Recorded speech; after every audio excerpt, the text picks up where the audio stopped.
Hello friends, welcome to Learnology. So this is your biology paper, class 10th, ICSE board. Section A 40 marks का होता है, ये आपको पता भी है. First question in section A is duplicated chromosomes are joined at a point termed. यानी जो duplicated chromosomes होते हैं वो किसी एक point पे join होते हैं, उस point को हम क्या बोलते हैं? Options are centrosome, centromere, centriole and chromatid. As you all know, correct answer for this question is centromere. Next question, question number 2. Multiple choice questions, 15 questions आते हैं, उसमें से question number 2. The process of conversion of ADP to ATP during photosynthesis is called. यानी जो ADP का conversion ATP में होता है photosynthesis में, उसे क्या बोलते हैं? Options are photolysis, lysis means splitting, means ये वाला ऑप्शन तो होना ही नहीं है. Phagocytosis, photosynthesis में phagocytosis का कोई as such मतलब ही नहीं है. Photophosphorylation and polymerisation. पॉलीमराइजेशन हम स्टार्च के सेंस में पढ़ते हैं. Correct answer for this question is photophosphorylation. Question 3 is the process in which water is lost from the margin of strawberry leaves. यानी एक ऐसे प्रोसेस के बारे में आपसे पूछा जा रहा है जिससे वाटर का लॉस होता है. कहाँ से? From the margin of the strawberry leaves. Options are osmosis, imbibition, diffusion and guttation. अगर यहाँ पर गटेशन और ट्रांसपीरेशन में होता तो थोड़ी बहुत चांसेस थी कि कोई एक स्टूडेंट कंफ्यूज होता, बट यहाँ पर अकेला एक ऑप्शन है guttation. So correct answer for this question is guttation. Next, the hormone that affects urination is. यानी एक ऐसा हार्मोन जो यूरिनेशन को अफेक्ट करता है. Options are adrenaline, vasopressin, oestrogen and thyroxine. Correct answer for this question is vasopressin, which is also called anti diuretic hormone. Next, Which one of the following helps in opening of stomata? कौन से ions opening and closing of stomata को regulate करते हैं या उसमें help करते हैं? ये क्वेश्चन था. Cobalt ion, potassium ion, magnesium ion, aluminium ion. Very very easy question. Correct answer for this question is potassium ion. Next, that is sixth part. A zygote which has Y chromosome inherited from the father will develop into a. यानी एक ऐसा zygote है जो Y chromosome उसके father के side से उसने inherit किया है और वो किस में डेवलप होगा? अगर फादर के साइड से Y क्रोमोसोम आ रहा है, ये सेम कॉन्सेप्ट सेक्स डिटर्मिनेशन में जेनेटिक्स में पढ़ा था आप लोगों ने. एक ऐसा जाइगोट जो वाई क्रोमोसोम अपने फादर से इनहेरिट किया है तो वो किस में डेवलप होगा? ऑब्वियस है, अगर वाई क्रोमोसोम फादर के साइड से आया है तो मदर के साइड से तो एक्स क्रोमोसोम ही आता है एंड एक्स वाई क्या बनता है? Boy. Correct answer for this question is option number D, that is boy. The ear ossicles, ये क्वेश्चन आपके सेंस ऑर्गन से है. सेंस ऑर्गन से काफी क्वेश्चन है, 12 मार्क्स के क्वेश्चन थे पूरे पेपर में.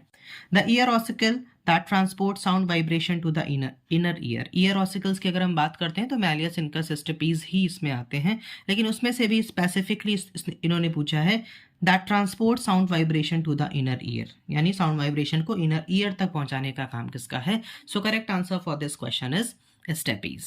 मैलियस, इनकस, कॉक्लिया, ये तीनों होना ही नहीं है. Correct answer for this question is stapes. Next, question number 8. If a person has a heart attack what must be done immediately. कुछ वैल्यू बेस्ड क्वेश्चन या कुछ आपके नॉर्मल लाइफ स्टाइल से भी एक दो क्वेश्चन थे, ये उसी में का एक है. अगर एक पर्सन को हार्ट अटैक आया है या हार्ट अटैक पड़ा है, what must be done immediately, तुरंत हम क्या कर सकते हैं? Options are loosen his or her clothing, make him or her lie down in an airy room, rush him or her to the hospital, engage him or her in a conversation. सबसे odd option यहाँ पर लग रहा है engage him or her in a conversation. यानी ये option अगर हमारा कट होता है तो एस जहाँ जहाँ है वो सब हमारा कट हो जाएगा, बी एंड सी ऑप्शंस नहीं होंगे.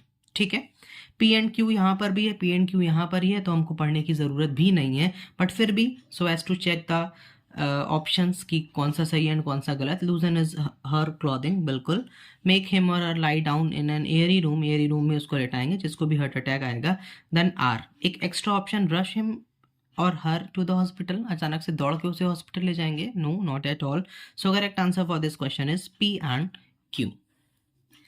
Next question is again from sense organ. Adjusting the focal length of the eye lens to view objects at different distances is done by. यानी जो focal length का adjustment होता है eye lens में, उसे हम किस किस चीज से क्या करते हैं, उसको एडजस्ट करते हैं फोकल लेंथ।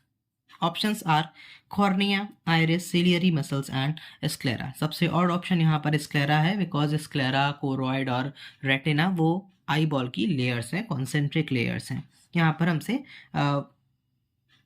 आई को फोकस करने का, adjust the focal length of the eye lens, ये पूछ रहा है। So correct answer for this question is ciliary muscles. Next question number 10.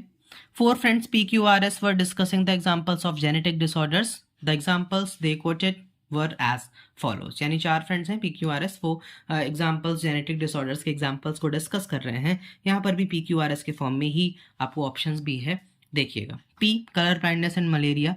Malaria, ये आपको भी पता है, malaria is not a genetic disorder. सबसे ऑड ऑप्शन यहाँ पर था option number P।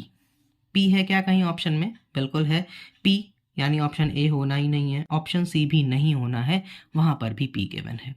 So A and C नहीं होगा। What about B and D? B and D में अगर आप कॉमन देखिएगा तो एस कॉमन है, मीन्स हीमोफीलिया एंड एल्बिनिज्म दोनों में है।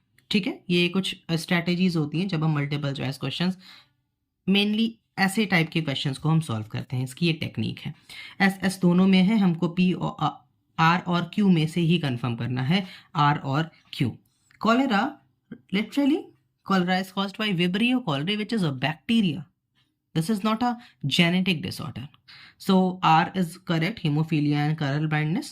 R and S is the correct answer. That is option number B, R and S. Next question, osmosis takes place when there is, यानी osmosis कब होगा, वो कंडीशन पूछी जा रही है। Options are a freely permeable membrane, a cell wall, a selectively permeable membrane and impermeable membrane. Osmosis अगर आप देख रहे हो और अच्छे से पढ़े भी हो, वो टर्म आपने कहीं देखा तो आपको तुरंत ढूंढना है कि सेलेक्टिवली परमिएबल मेम्ब्रेन कहाँ लिखा है। And correct answer for this question is selectively permeable membrane. Next, a male gorilla has 48 chromosome in each of its body cells, उसके बॉडी के सेल्स में 48 क्रोमोसोम्स हैं। How many chromosome will each of the sperms have? Obvious है, at the time of sperm formation तो क्या होता है, 48 का हाफ हो जाता है, that is 24। Next, again assertion reason type question है, इजी क्वेश्चन था ये, फिर भी थोड़ा सा देखने में डिफिकल्ट लग रहा है, बट इसका आंसर जब हम सॉल्व करेंगे बहुत इजी है। Sympathetic and parasympathetic nervous system, सारी चीज़ें आपके सिलेबस में थी। Sympathetic nervous system prepares the body for violent action against abnormal conditions, very correct. Sympathetic nervous system accelerates heart beat, जब हम एफसी एबनॉर्मल कंडीशन में जाते हैं तो हमारी हार्ट बीट भी बढ़ जाती है। So correct answer for this question is both A and R true. Next question, birth rate is the number of live birth per 1,000 person in per year. Correct answer for this question is 1 year. Next and last multiple choice question is industrial melanism was observed in. यहाँ पर mice, very odd option. housefly आपने पढ़ा ही नहीं है, industrial melanism housefly में। Crow की तो बात ही नहीं है, एक ही ऑप्शन बच रहा है। करेक्ट आंसर भी आपका पेपर्ड मॉथ। अगर यहाँ पर अगर पेपर्ड मॉथ ना लिखा होता, बेस्टर्न बेटिलेरिया लिखा होता, वो ही करेक्ट आंसर होता। So this is all about today's lecture guys. इसमें हमने question 1 multiple choice questions cover किया, इसके बहुत सारे पार्ट्स आएंगे, पूरा पेपर हम एक्सप्लेन करेंगे, अन डिटेल बेसिस पे एक्सप्लेन करेंगे। Like, subscribe and share. Thank you.